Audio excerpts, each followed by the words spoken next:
Hola, ¿qué tal a todos? Bienvenidos una vez más a este nuevo video. Ya hemos llegado a nuestro estudio número 2. Si de pura casualidad te perdiste el estudio de la semana pasada, no olvides que por aquí arribita te lo voy a estar dejando para que vayas, porque obviamente al ser el estudio número 2 va a ser una continuación de toda esta serie que vamos a estar viendo acerca de la doctrina básica sobre la fe cristiana. Y mira, algo que quisiera comentarte, abriendo el panorama un poquito como introducción a lo que veremos hoy, es no sé si en algún momento te ha pasado, a mí me pasó, que recién convertido, recién que yo deposité mi fe en la persona de Cristo, después de que yo entendí el evangelio, de que pude depositar mi fe en esto, yo había determinado decir no a ciertos pecados. Y dije, Dios, perdóname, no voy a volver a caer en esto. Voy a alejarme de la vida que llevaba porque estoy tomando el compromiso de seguir a Cristo. Sin embargo, me di cuenta que pequé en aquello que había dicho y prometido, y muchas cosas que hice de decir, Dios, no lo voy a volver a hacer, y sin embargo pequé. Y en ese momento empezaron a venir ciertos comentarios de mi conciencia, duda sobre mi fe, de decir, a ver, Juan Carlos, acabas hace algunos días o semanas de tomar una decisión de seguir a Jesús y recién acabas de pecar. Seguramente has perdido tu salvación.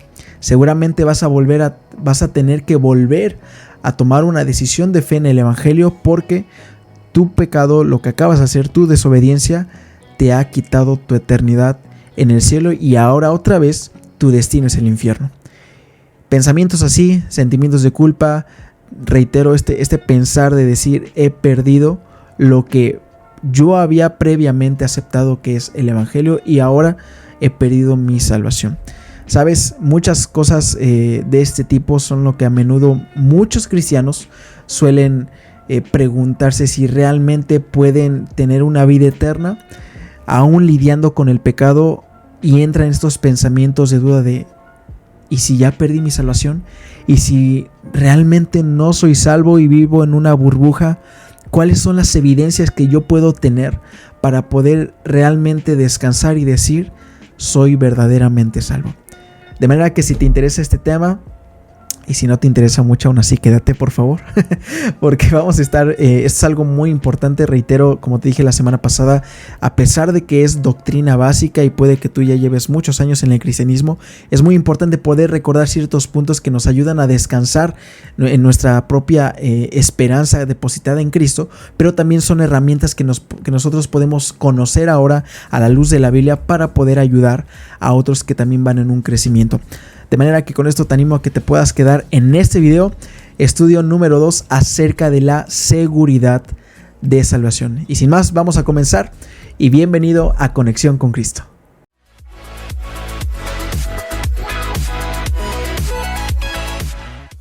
Muy bien, y antes de comenzar, no olvides que si no estás suscrito al canal, ya estamos a nada, estamos en 194, creo, en eso me quedé, suscriptores. Entonces estamos a 6 suscriptores de llegar a los 200. Si tú no estás suscrito, te animo por favor a que te puedas suscribir, activar la campanita, regalarme ahí tu like para que estés al tanto de cada vez que subimos un nuevo video. Pero sin más, vamos a comenzar. Estamos hablando acerca entonces de la seguridad de salvación. Reitero, no quiero dar un resumen de lo que vimos hace 8 días.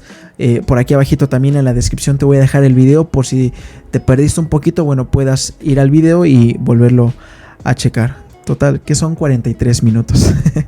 Y muy bien, vamos a comenzar con 3 puntos que nos van a poder ayudar a tener una evidencia, y quiero usar esta palabra, una evidencia sobre nuestra seguridad de salvación. Y estas 3 evidencias es precisamente la Trinidad.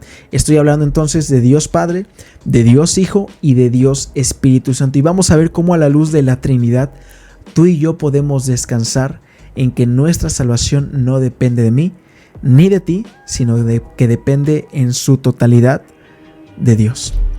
Vamos pues con la primera persona de la Trinidad, con Dios Padre. Nuestra seguridad la tenemos por medio de Dios Padre. En una ocasión tuve la oportunidad de viajar a otro país, recién no tiene mucho que fui, y yo me preguntaba, y quisiera preguntarte esto. Yo estando en este país y mis padres aquí en la ciudad de Orizaba, mi papá seguía siendo mi papá? Pareciera una pregunta absurda, pero realmente quiero llevarte a algún punto. ¿Mi papá seguía siendo mi papá aún yo estando en otra región? Creo que la respuesta es obvia y es un sí. Si yo me hubiese ido al otro lado del mundo, ¿mi papá seguiría siendo mi papá? Y reiteramos en que la respuesta es un sí. Ahora, yo en muchas ocasiones le he fallado a mi papá. De chico le mentí, le llegué a robar dinero de su bolsillo, llegué a cometer cosas en contra de él, desobedecí aquello que él me había pedido hacer. Aún en medio de esto que yo cometí, pregunta, ¿mi papá dejó de ser mi papá por el hecho de mi desobediencia? Y la respuesta es no. A ver, ¿y por qué la respuesta es un no? Porque hay una evidencia biológica, en este caso el ADN, que no importa lo que haga, que no importa dónde yo esté en cuanto a una ubicación, hay una evidencia biológica de que mi papá realmente es mi papá y de que yo realmente soy su hijo. Bueno, algo similar vamos a ver cuando vemos nuestra seguridad en Dios Padre. Hay una identidad que se nos coloca, y ya para que no nada más te me quedes viendo, vamos a ver lo que dice la Biblia en el libro de Juan. Vamos allá, el libro de Juan, capítulo 1. Lo vimos un poco la semana pasada, solamente quiero que lo veamos rápidamente. El libro de Juan, capítulo 1 y versículo 12. Dice de la siguiente forma: mas a todos los que le recibieron, a los que creen en su nombre, es decir, en el nombre de Jesús, les dio potestad de ser hechos hijos de Dios. Ahora vamos rápidamente a Efesios, por favor, capítulo 1. Solamente como paréntesis, si tú quieres tener bien en claro tu identidad en Cristo, Efesios capítulo 1 y capítulo 2, solamente como un paréntesis. Vamos a Efesios pues, capítulo 1, versículo 5, y fíjate lo que dice: en amor, habiéndonos predestinado para ser adoptados hijos suyos por medio de Jesucristo, de ser adoptados. Es decir, que ahora cuando tú y yo llegamos a Cristo, llegamos a una nueva identidad de ser hechos hijos de Dios. Nuestra confianza y nuestra eternidad está depositada en lo que ahora el Padre y yo tenemos, una relación precisamente de eso, de una paternidad. Ahora somos familia. Qué lindo, ¿no? Antes, lo vimos igual la semana pasada, teníamos una enemistad. Éramos enemigos de Dios, y sin embargo ahora en Cristo no solamente se quita esa barrera de enemistad, sino que ahora vamos todavía un paso más adelante de intimidad, al punto de llegar a ser hechos sus hijos. ¿Te imaginas eso? Si tú has creído en Cristo, puedes dimensionar esto, eres su hijo. Vamos rápidamente también a Juan capítulo 10, vamos a ver otro aspecto acerca de esto también, de Dios como Padre. Juan capítulo 10. Y fíjate lo que dice el versículo 27. Mis ovejas oyen mi voz. No sé de dónde saqué hojas. Mis ovejas oyen mi voz y yo las conozco y me siguen. Y yo les doy vida eterna y no perecerán jamás. Ni nadie, está hablando Jesús, ni nadie las arrebatará de mi mano. Versículo 29, subráyalo estoy. Mi Padre que me las dio es mayor que todos y nadie las puede arrebatar de la mano de mi Padre. Nadie las puede arrebatar de la mano de mi Padre. Nos ilustra de esta forma en que Dios Padre es como si nos tuviera en el hueco de su mano. Y dice el texto, nadie. ¿Y sabes qué significa eso? Nadie, realmente nada. Y esto quiero complementarlo con Romanos 8, esta idea de nadie puede separarnos del hueco de su mano.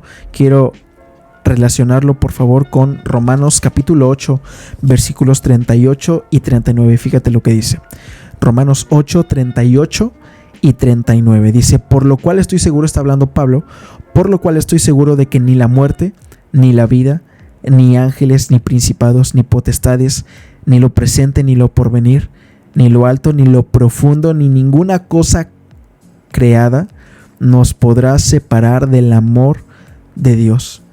Otra vez vemos esto, ni ninguna cosa creada nos puede separar del amor de Dios. Entonces vemos aquí dos puntos, bueno, ya vimos tres. Existe ahora una paternidad, existe ahora esta confianza que podemos tener en que estamos en el hueco de su mano, pero también a la luz de lo que dice Romanos, podemos descansar en su amor. Por más difícil que sea dimensionar el hecho de cómo yo, siendo lo que era, o siendo lo que también a veces soy, incluso ahora, siendo que a veces hago cosas tan vergonzosas, ¿cómo es que Dios puede y decide amarme aún siendo lo que soy? ¿Cómo es que Dios puede seguir aquí con los brazos abiertos ofreciéndome su perdón?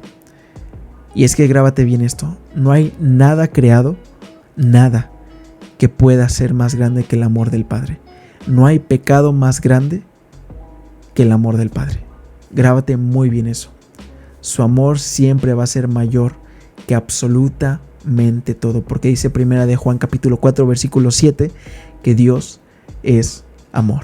No solamente entonces tenemos una seguridad en el Padre, sino que también, tenemos la seguridad en Cristo, es decir, la segunda persona de la Trinidad.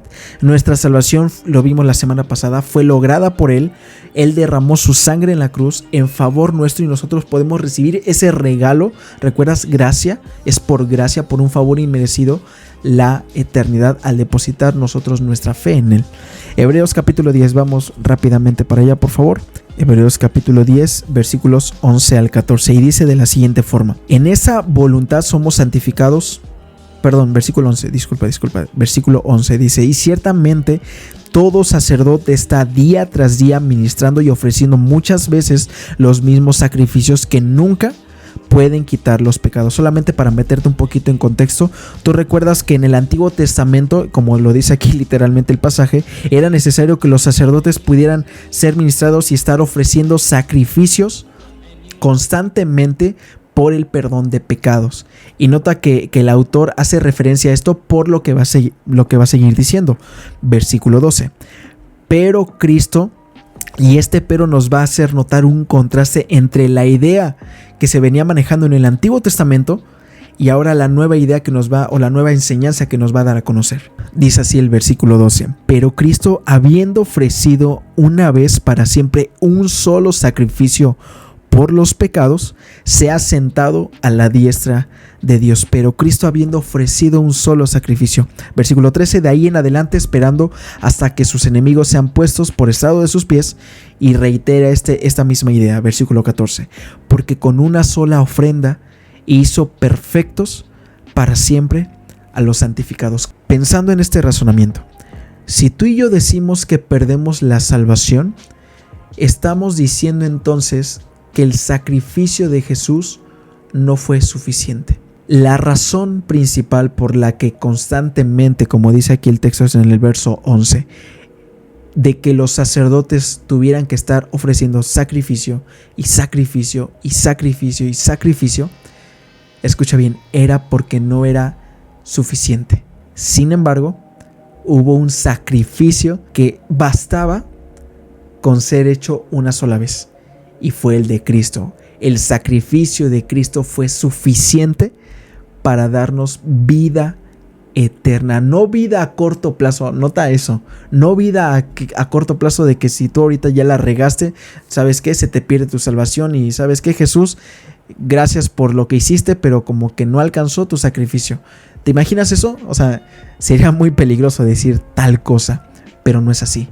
El sacrificio de Jesús bastó que solamente lo hiciera una sola vez, porque Él es el justo. Cristo, con su vida íntegra, recta en santidad, era aquel, dice la Escritura en otro texto, aquel cordero sin mancha y sin contaminación. Ahora quiero que me acompañes por favor a Romanos capítulo 3. Romanos capítulo 3. Entonces sí quisiera que pudiéramos complementar este razonamiento. Reitero, si decimos que la salvación se pierde, estamos diciendo que el sacrificio de Jesús no fue suficiente. Y antes de adentrarnos a Romanos, piensa en lo que comentamos la semana pasada. Hablamos acerca de Efesios 2:8, porque por gracia sois salvos por medio de la fe, y esto no es de vosotros, pues es don de Dios. Verso 9, no por obras. Habíamos dicho algo concreto: la salvación no es por obras. Y te hice una pregunta, no sé si te acuerdas. Te pregunté ese día: ¿cuántas obras son necesarias para obtener tu salvación? llegamos a la conclusión de que no hay un número. Y de igual forma te quisiera ahora cambiar la pregunta: ¿cuántas obras son necesarias para perder tu salvación? ¿Cuántas obras son necesarias para perder tu salvación? ¿Te das cuenta que llegamos a la misma conclusión? Porque es exactamente el mismo razonamiento. Yo no tuve que hacer absolutamente nada para ganar mi salvación, pero de igual forma no puedo hacer absolutamente nada para perder mi salvación. Pero oye, Juan Carlos, ¿y los pecados? Aguántame, vamos a llegar a ese punto, pero sí quiero que tengamos en cuenta lo siguiente. Obtuvimos la salvación por Cristo, y es por Él por quien no la perdemos.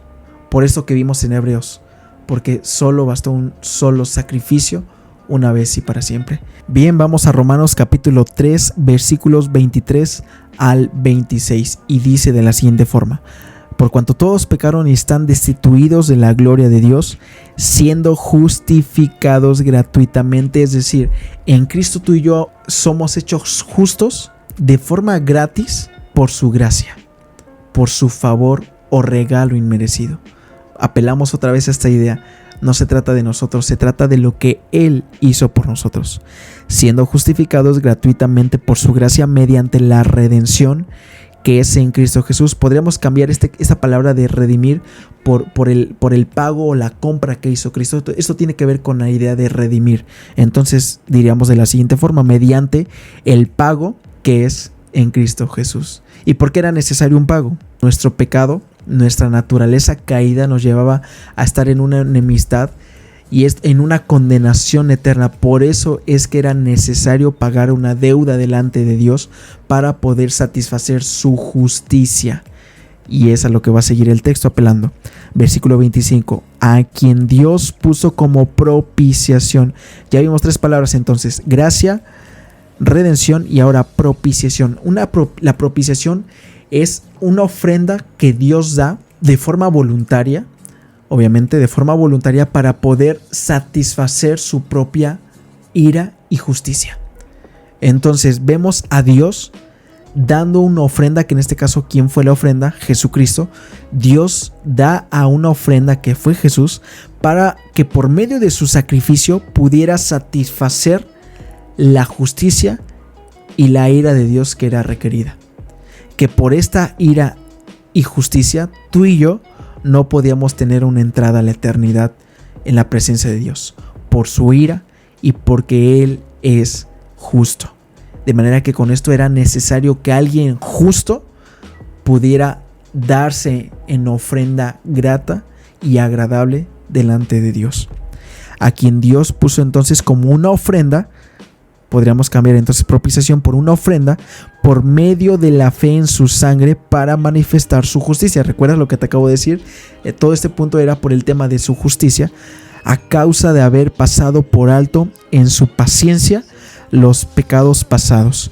Versículo 26: con la mira de manifestar en este tiempo su justicia. Otra vez apela a esta idea, a fin de que Él sea el justo y el que justifica al que es de la fe en Cristo Jesús. Es decir, Él como justo ahora tiene la oportunidad y la capacidad de poder justificarnos, pero, dice el texto, al que es de la fe en Jesús.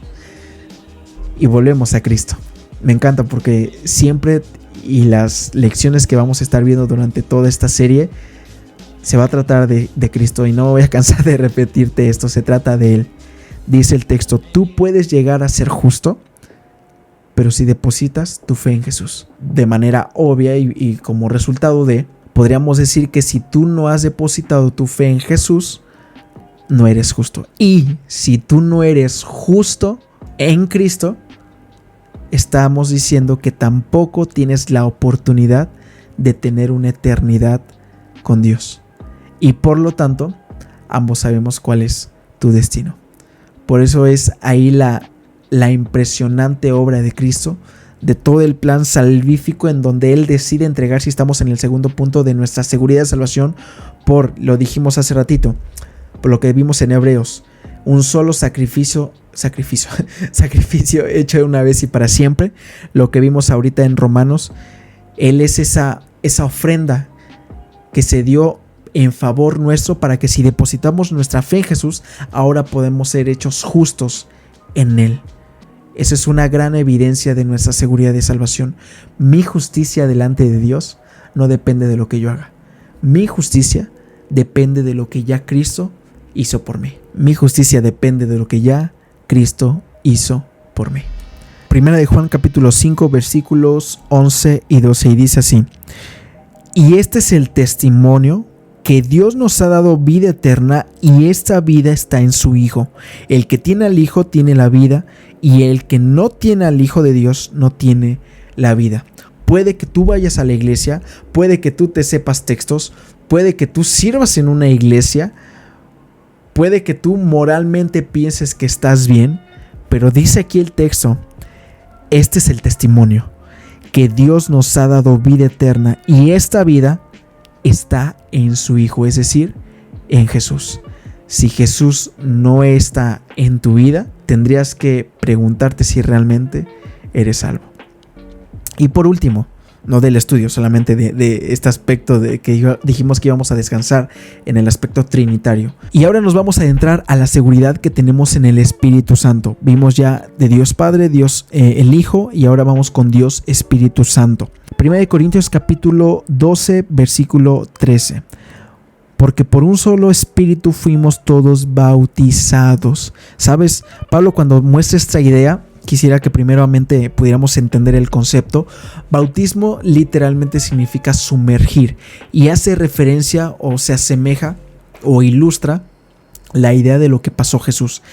Jesús, cuando muere, es sepultado, pero nos enseña la Biblia que al tercer día, ¿qué pasó? Resucitó.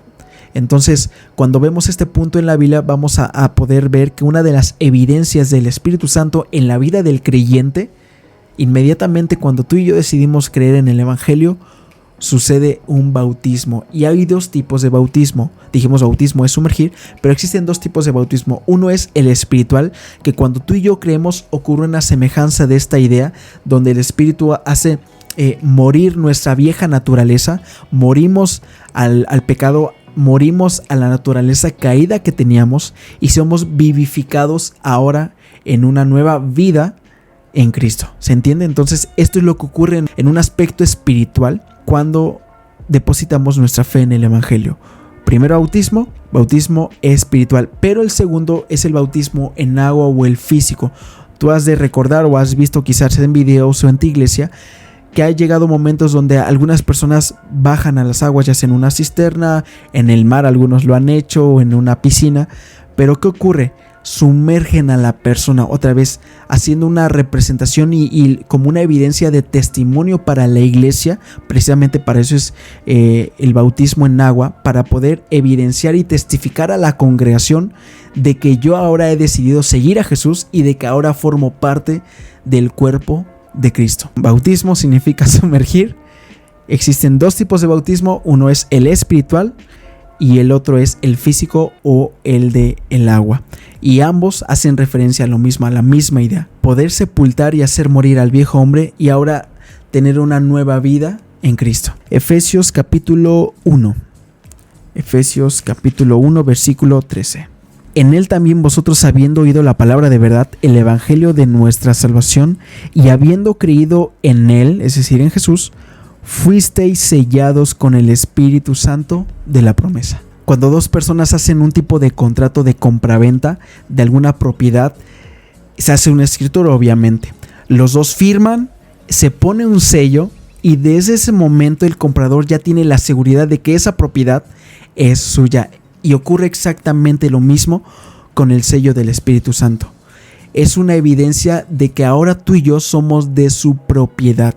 Y no importa, volvemos a lo que te decía hace ratito, no importa lo que yo ahora haga, yo le pertenezco a Él. No importa a dónde yo me meta, yo le pertenezco a Él.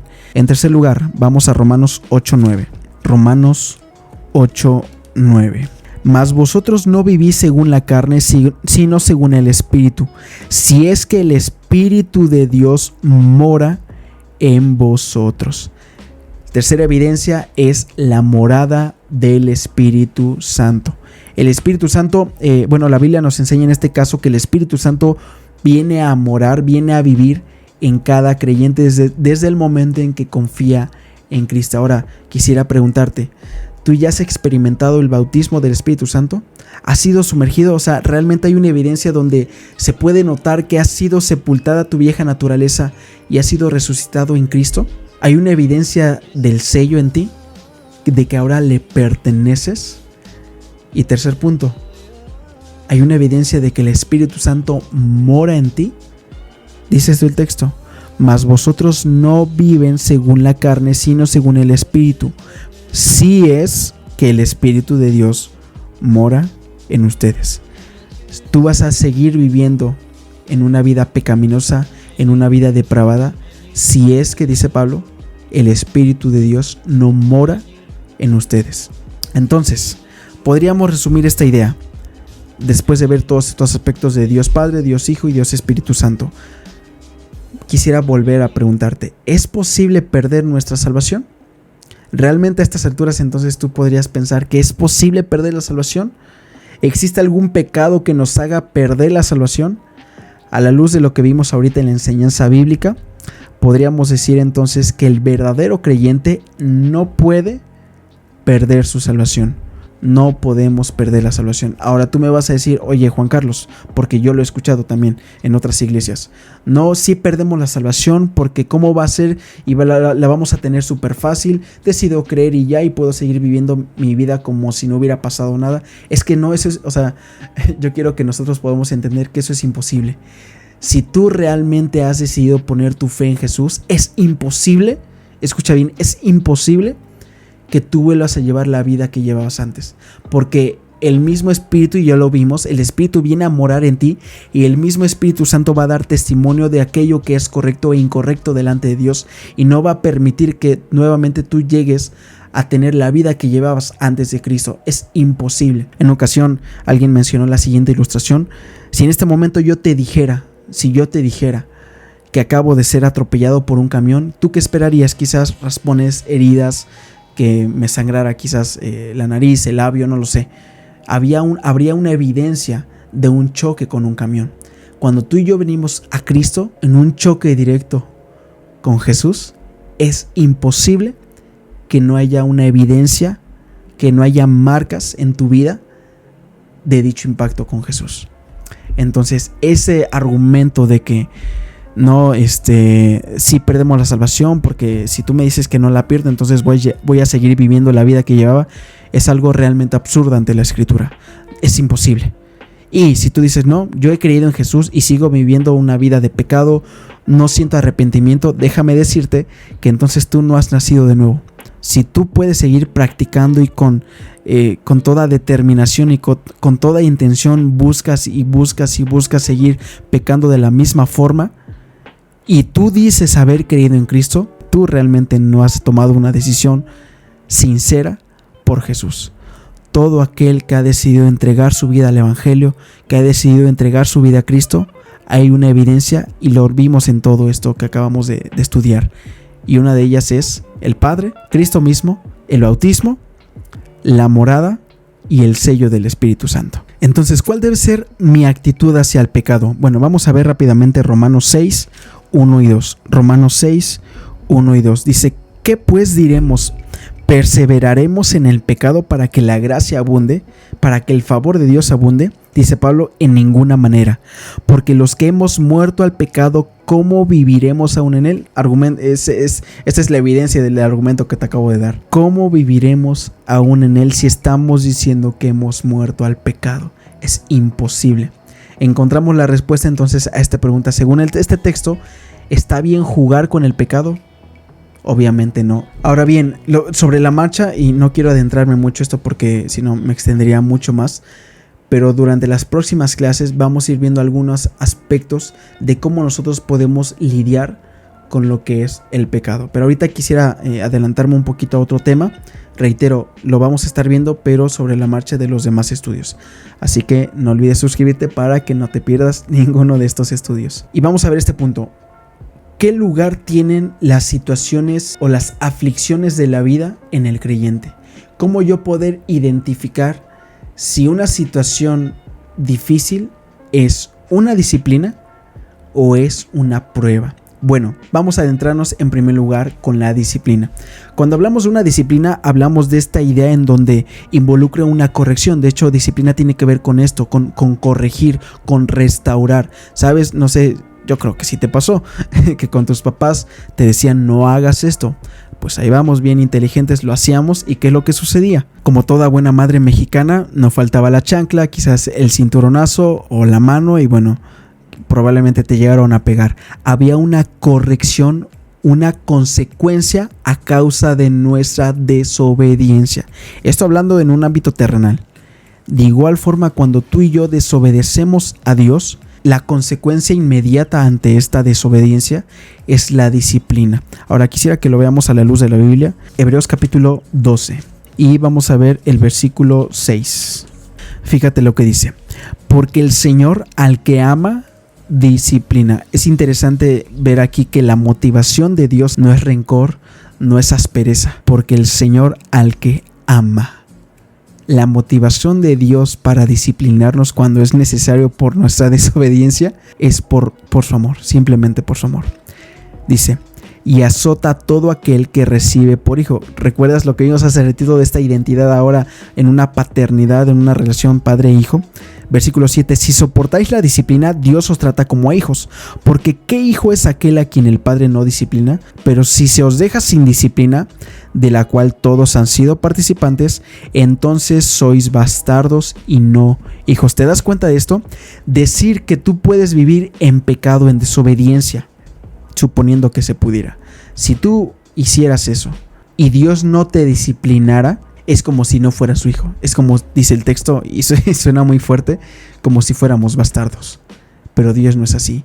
Por el hecho de que ahora somos sus hijos, Él busca una corrección que obviamente va a doler, y de hecho el texto lo sigue diciendo. Dice el versículo 9, por otra parte tuvimos a nuestros padres terrenales que nos disciplinaban y los venerábamos. ¿Por qué no obedeceremos mucho mejor al Padre de los espíritus y viviremos? Y aquellos ciertamente por pocos días nos disciplinaban como a ellos les parecía, pero para lo que nos es provechoso, es decir, la disciplina trae provecho, para que participemos de su santidad. Es verdad que ninguna disciplina al presente parece ser causa de gozo, sino de tristeza, pero después da fruto pasible de justicia a los que en ella han sido ejercitados. Es decir, resumiendo esta idea de la disciplina, las aflicciones que suelen llegar a la vida del creyente o pueden ser por disciplina o por prueba. En primer lugar, la disciplina tiene el propósito de corregirnos, ya que estamos en una actitud de desobediencia de acuerdo a la voluntad de Dios. Dice el texto en el versículo 11, obviamente esto va a ser triste para ti, no va a ser como que, uy, qué bonito, estoy siendo disciplinado. No, al momento presente causa tristeza y dolor porque realmente duele, y si no duele no fuera una disciplina. O sea, en ese sentido tenemos que ser bien claros y muy cuidadosos, porque si tú estás siendo desobediente, tarde o temprano va a venir la disciplina de Dios si realmente eres hijo de Él. El propósito no es simplemente entonces herirme, y Dios no es como que dice, ay sí, me voy a burlar de ti, te voy a castigar, voy a hacerte la vida miserable. No, Dios no es así. Dios no es un Dios sádico. Dios es un Dios de amor, y su motivación al corregirnos es precisamente eso, por nuestro propio bienestar. Pero también vemos otro punto, que es el aspecto de la prueba. En ocasiones Dios nos manda ciertas situaciones de vida que también nos causan aflicción en ocasiones. La disciplina tiene el propósito de corregir, y la prueba tiene el propósito de fortalecer en lo que previamente ya fuimos ejercitados. Tú ves ahí un atleta que se prepara, se ejercita. Escucha bien esta idea, se ejercita para que en la prueba, en el examen, en la carrera que tiene que competir, pueda salir victorioso, pueda salir aprobado. En un examen, en una escuela, el profesor te pone una prueba, un examen, para poder evidenciar y desarrollar un mayor crecimiento en aquello que previamente tuviste que aprender. ¿Se entiende? Entonces, la pregunta aquí sería, ¿cómo yo identificar si me encuentro en una disciplina o si me encuentro en una prueba? Bueno, todo depende de tu situación espiritual. Si tu condición espiritual sabes que estás siendo desobediente, que te has alejado de Jesús, ya eres su hijo, pero te has alejado de Cristo, no lees, no te congregas, estás ahí como que jugando con el pecado y viene una situación difícil a tu vida, viene dolor, viene algo que realmente te pone triste, te duele, muy posiblemente es una disciplina de parte de Dios que busca corregirte en amor. Pero si tú sabes que has llevado una vida en santidad, que te has esforzado por agradar al Señor, que estás en un ministerio, que sirves, que buscas en oración a Cristo, y viene una situación también de este tipo que también trae tristeza y tribulación a tu vida, muy probablemente sea una prueba, que el propósito de Dios en cuanto a esta prueba es que pueda seguir ejercitando tu fe y seguir dándole un crecimiento a tu fe y a tu dependencia, porque previamente ya ha sido ejercitado en la Escritura. Dentro de toda esta esfera quisiera ya ir terminando. 1 Corintios capítulo 3. 1 Corintios capítulo 3, versículos 11 al 15. Dice así: porque nadie puede poner otro fundamento que el que está puesto, el cual es Jesucristo. Y si sobre este fundamento alguno edificare oro, plata, piedras preciosas, madera, heno, hojarasca, la obra de cada uno se hará manifiesta. Escucha bien esto: la obra de cada uno se hará manifiesta, porque el día la declarará, pues por el fuego será revelada, y la obra de cada uno, cual sea, el fuego la probará. Si permaneciere la obra de alguno que sobreedificó, recibirá recompensa. Si la obra de alguno se quemare, él sufrirá pérdida, si bien él mismo será salvo, aunque así como por fuego. En medio de todo esto quiero decirte, ya para ir terminando, somos seguros en Cristo, no perdemos la salvación.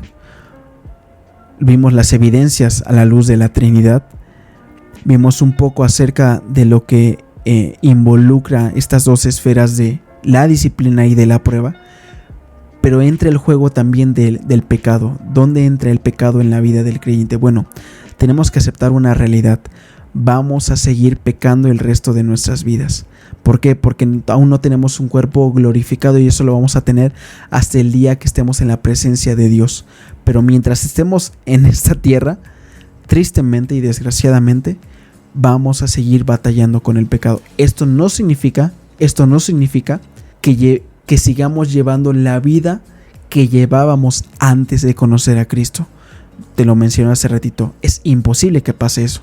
Sin embargo, sí vamos a seguir pecando, pero ahí es donde entra una lucha en donde tú vas a seguir alimentándote, nutriéndote de una relación con el Padre para que puedas tener las herramientas necesarias y la armadura que marca Efesios capítulo 6 para poder evadir las tentaciones de este mundo y poder vivir una vida justa, piadosa y en santidad. Pero a la luz de lo que dice 1 Corintios y lo que acabamos de ver en el capítulo 3, versículo 13, vamos a ser juzgados por todas nuestras obras. Y esto quisiera que nos impulsara a temer al Señor en un buen sentido de respeto de lo que Él ha hecho y de lo que Él es y de lo que Él hará. Si tú sabes que te has alejado de Jesús, si tú sabes que no has leído, que no oras, que estás acostumbrado a vivir una vida en donde sí sabes que eres creyente, pero eres ya un creyente frío, insensible, recuerda bien esto: Dios te va a juzgar. Pero si tú sabes que hasta este punto de tu vida no habías creído en Jesús, habías pensado quizás que eras alguien bueno moralmente y hoy quieres entregar tu vida a Cristo, yo te animo a que puedas tomar ese paso de fe, porque recuerda, este mundo es pasajero y tarde o temprano vas a presentarte delante del soberano, delante de Dios, y de acuerdo a lo que dice el texto, vamos a ser juzgados.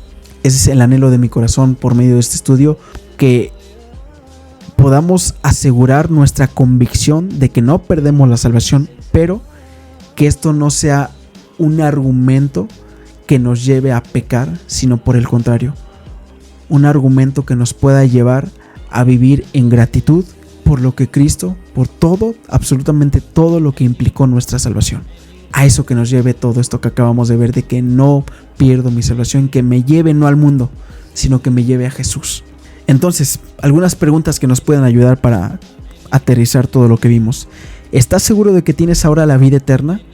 y que la tendrás para siempre? Si tu respuesta es sí, ojalá puedas escribir ahí en tu libreta por qué sí o no y por qué no. Cuando aceptamos a Cristo como Salvador, el Espíritu Santo obra en nuestras vidas. Vimos algunas de las evidencias del Espíritu Santo, vimos por lo menos 3. Ojalá también las puedas anotar. Ahora, ¿por qué como creyentes no debemos jugar con el pecado? También ojalá lo puedas meditar. ¿Y cuál es el propósito de Dios con la disciplina y con la prueba? ¿Vale? Ahora bien, ya hemos terminado este estudio. Solamente si quisiera comentarte que si tú hiciste tu tarea de la semana pasada, recuerdas que también te dejé algunas tareas por ahí. Me gustaría que por favor, y te agradecería mucho, que me lo pusieras ahí en los comentarios. Si hice mi tarea, si quisieras compartir lo que escribiste, adelante. Voy a estar ahí leyendo lo que pudiste hacer. Si memorizaste también tu texto, Efesios 2:8, también por favor me gustaría que me pusieras ahí en los comentarios si me aprendí el texto, y si quieres también escribirlo, intentar escribirlo ahí sin ver obviamente, adelante. Ahora bien, ¿cuál va a ser la tarea para esta semana? Esta semana va a tocar memorizar Juan 10, 27 y 28. Juan 10, 27 y 28. Y me gustaría que la tarea va a ser en una hoja poder escribir cuáles son estas 3 evidencias del Espíritu Santo en nuestra vida y cuál es la diferencia entre la disciplina y la prueba. Y por último, ¿por qué no perdemos la salvación? ¿Por qué no perdemos la salvación? Trata de acuerdo a lo que estuvimos estudiando hoy, poder escribirlo ahí en tu libreta de apuntes o donde estés anotando. Y bueno, sin más, esto es todo. Discúlpame, sé que reitero, esta vez sí nos tardamos un poquito, pero creo que era necesario. Voy a tratar de sintetizar lo más que se pueda, pero es que, bueno, es doctrina básica, entonces todo esto es fundamental para nuestras convicciones en la fe cristiana, en la fe que nos enseña el mismo Cristo en su palabra. Sin más, espero haya sido de bendición. No olvides ahí dejarme tu like, suscribirte, te desea un inicio, y nos vemos el próximo viernes, reitero, a las 10 de la mañana en nuestro tercer estudio bíblico. Que Dios te bendiga y no olvides que todo esto tiene el propósito de llevarnos a una conexión con Cristo. Que Dios te bendiga.